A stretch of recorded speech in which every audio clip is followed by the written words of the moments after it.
Merhaba arkadaşlar, ben Canan. Bugün sizlere Ramazan pidesi tarifi vereceğim. Daha önce aslında kanalımda Ramazan pidesi tarifi vermiştim. Ama bu sefer birazcık daha fırın usulü bir pide olacak. Fırından aldığınız pidelere birazcık daha benzeyen bir pide olacak.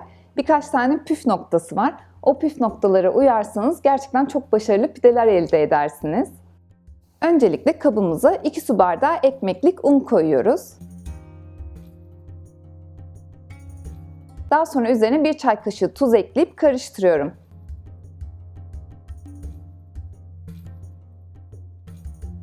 Onun üzerine 1 çay kaşığı yaklaşık 2 gram kuru mayamızı ekleyip onu da karıştırıyorum. Üzerine ılıttığım 1 su bardağı suyu yavaş yavaş ekliyorum. Suyunuzun soğuk olmaması gerekiyor ama çok sıcak da olmaması gerekiyor. Yüksek ısılarda mayalar ölüyor, soğukta ise aktifleşmiyor. Bu yüzden ılık formda olması gerekiyor. Ve yavaş yavaş ekleyeceğiz. Ele yapışan bir hamur elde edeceğiz. O yüzden ne çok cıvık olacak ne de ele yapışmayacak kadar kuru olacak. Şöyle ellerimle de karıştırıp kıvamına bakıyorum. Eğer hamurunuz çok ele yapışan bir hamur değilse birazcık daha su ekleyebilirsiniz. Makinemin hamur ucunu takıp çalıştırmaya başlıyorum. En az 4-5 dakika makineyle yoğuruyorum. İsterseniz elinizle de yoğurabilirsiniz, makineyle de yoğurabilirsiniz. Şimdi elimize birazcık un alacağız ve hamurumuzu toparlayacağız. Zaten hemen toplandığını göreceksiniz. Daha sonra üzerine bir streç film kapatıp havluyla örttükten sonra oda sıcaklığında en az 1 saat kadar mayalanmaya bırakacağız. Bakın en az 2 katına çıkması gerekiyor hamurunuzun. O sırada da üzerinin sosunu hazırlayacağız. İsterseniz yumurta çırpıp sürebilirsiniz. İsterseniz de benim şimdi göstereceğim gibi aslında fırıncıların kullandığı bir sos var. Ondan hazırlayabilirsiniz. Bu sosu yaptığınızda ev çok güzel, böyle fırına gitmişsiniz gibi kokuyor. Tavamıza yarım su bardağı su alıyoruz ve üzerine 1 yemek kaşığı unumuzu ekleyip karıştırıyoruz. Hiç topak kalmayacak şekilde unumuzu güzelce karıştırıyoruz. Ocağımızın altını açıyoruz ve yavaş yavaş ısıtmaya başlıyoruz. Yavaş yavaş karıştırarak kıvamının koyulaşmasını sağlıyoruz. Göreceksiniz yavaş yavaş muhallebi kıvamına yaklaşacak. Bu noktada eğer test etmek istiyorsanız kaşığınızı tavanın ortasından geçirin. Eğer boşluk yavaş yavaş kapanıyorsa kıvamı olmuş demektir. Şimdi bir kabın içerisine alıp soğumaya bırakacağız. Hamurumuz mayalandıktan sonra streç filmden çıkartıyoruz ve yine ellerimize birazcık un sürüp hamuru kabından tezgahımıza alıyoruz. Tezgaha da hafif un serperek birazcık yoğurup ellerimle yuvarlıyorum. Bu noktada dikkat edin, çok fazla un kullanarak hamurunuzu sertleştirmeyin. Çok yumuşak bir hamurumuz olacak.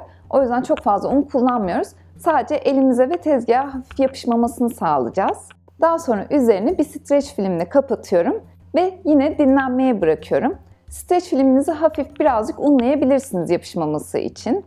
Daha sonra pişireceğim tepsimin içerisine mısır unu koyuyorum. Benim kullandığım mısır unu birazcık iri taneli bir mısır unu. Evinizde kepek varsa kepek de kullanabilirsiniz. Daha sonra hamurumu tepsimin üzerine alıyorum ve yaptığım sostan üzerini sosluyorum. Yavaş yavaş ellerimle bastırarak birazcık genişletiyorum. İstediğim kıvamda genişledikten sonra yine ellerimi sosa batırıp daha sonra hamurun üzerine bastırarak çizgiler yapıyorum. İsterseniz kenarına çerçeve de yapabilirsiniz. Ben çerçevesiz yapmayı tercih ettim. Şimdi önceden birazcık kavurduğum susamı ekliyorum. Onun üzerine de çörek otunu serpiyorum.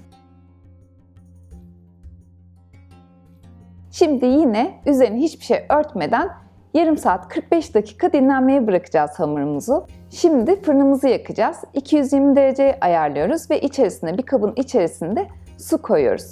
Bunu da fırın rafımın ya sağ ya da sol tarafına koyuyorum ki tepsimin altına gelip de alttan gelen ısıyı engellemesin. Yarım saat 45 dakika sonra hamurunuzun güzelce kabardığını göreceksiniz. Hatta bazı yerlerinde kabarcıklar da oluşmaya başlayacak. Ben bu kabarcıkları gördüğümde çok mutlu oluyorum.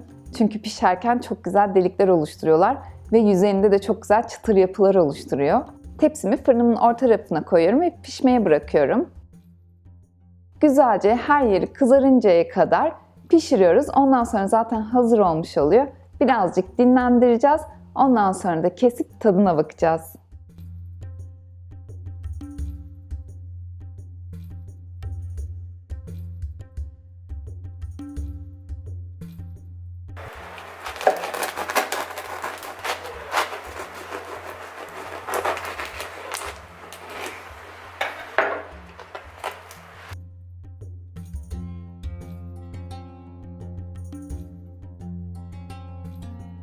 Pidelerimiz hazır. Ev o kadar güzel koktu ki böyle Ramazan ayında gidersiniz fırınlar, işte böyle pide kuyruğunda beklersiniz, o koku yüzünüze vurur ya, aynen öyle kokuyor.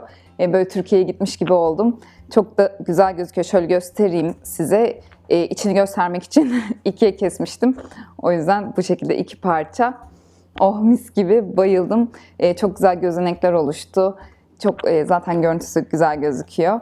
Şimdi artık o kadar sabırsızlanıyorum ki tadına bakacağım hemen. Şuradan bir parça kopartayım. Of of. Dışı çıtır, içi yumuşacık.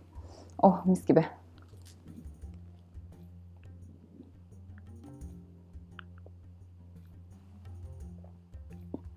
Çok güzel olmuş. Çok lezzetli olmuş. Gerçekten verdiğim püf noktalarına dikkat ederseniz çok başarılı, çok güzel pideler elde edersiniz. Umarım beğenmişsinizdir bu tarifimi. İzlediğiniz için çok teşekkür ederim. Beğendiyseniz beğen tıklamayı ve kanalıma abone olmayı unutmayın. Tariflerimi de arkadaşlarınızla paylaşırsanız çok memnun olurum. Bir sonraki tarifimde tekrar görüşmek üzere. Hoşça kalın.